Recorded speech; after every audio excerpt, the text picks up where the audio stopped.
In the serene Velvaria, Princess Lyra slumbers peacefully beneath a blooming cherry tree. Her tutors watch with growing exasperation. One tutor attempts to rouse her with a scroll, but she swats it away. Even in her dreams, she rejects their lessons. The grand dining hall buzzes with activity, yet Lyra's absence casts a shadow over the royal feast. King Cedric and Queen Alina exchange worried glances, a silent acknowledgement of their shared concern. The royal advisor approaches, his voice low and discreet.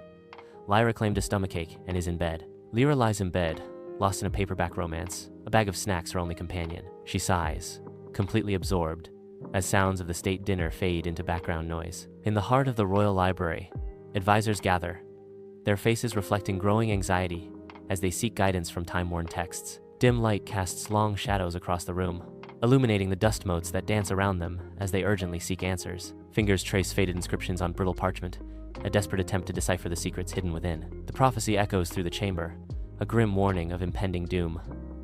On the night of the crimson moon, a shadow shall rise. Only the crowned heart shall stand against it. The king and queen stand in the throne room, their faces reflecting deep worry as they speak with Lyra. Lyra stifles a yawn, her nonchalant attitude a stark contrast to her parents' growing anxiety. Lyra speaks with a hint of carelessness.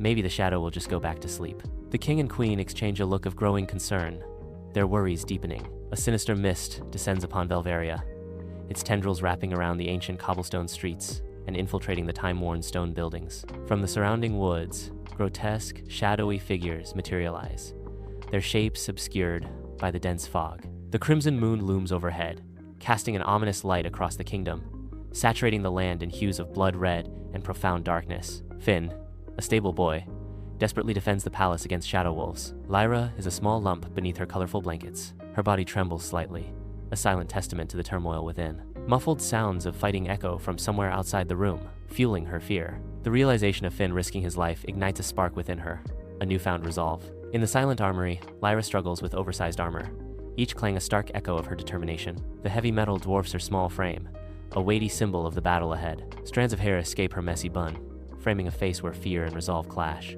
Beneath the surface, a flicker of fear betrays the brave mask she wears. Lyra ventures into the forest, her sword trembling in her grasp. She moves deeper, evading shadow creatures through quick thinking and chance. In Shadow's lair, Lyra stands unyielding, her eyes piercing the darkness as she confronts the shadow. The shadow contorts before her, a grotesque caricature, twisted by fear and sloth. Shadow gestures, summoning illusions around Lyra, each a haunting echo of past failures. Vivid replays of Lyra's deepest insecurities swirl around her, mocking her resolve. I hesitate, my determination faltering under the crushing weight of doubt. In the dim light of Shadow's lair, Lyra's breath hitches in her throat as she steels herself. Steel flashes as she raises her sword, its edge catching the sparse light. She confronts her own reflection in a dark mirror. Lyra acknowledges her flaws, the weight of them settling heavily. She refuses to be defined by them.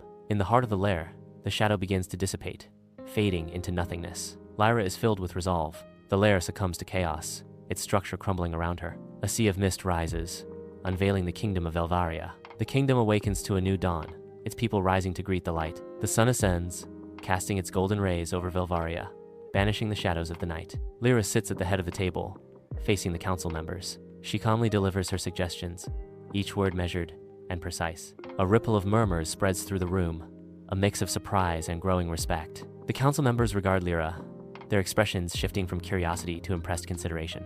Amidst the remnants of destruction, Lyra aids the villagers in rebuilding their homes. I work tirelessly, feeling a growing sense of accomplishment as new structures rise. The sun shines down, casting long shadows as the village slowly transforms. The community unites, their laughter echoing through the air. Children play among the debris, their innocence a stark contrast to the surrounding devastation. Lyra pauses, looking around at the progress, a sense of pride washing over her. An elderly woman offers Lyra a cup of water, her eyes filled with gratitude. Lyra drinks deeply, refreshed by the simple gesture of kindness. I continue to work, my muscles aching, but my spirit soaring. The sun begins to set, painting the sky with hues of orange and purple. The villagers gather around a fire, sharing stories and laughter. Lyra sits among them, feeling a sense of belonging and connection. The stars emerge, twinkling in the night sky. I gaze up at the heavens, grateful for the opportunity to make a difference. The village sleeps soundly, dreaming of a brighter future. Lyra smiles, knowing that their efforts have brought hope to this community.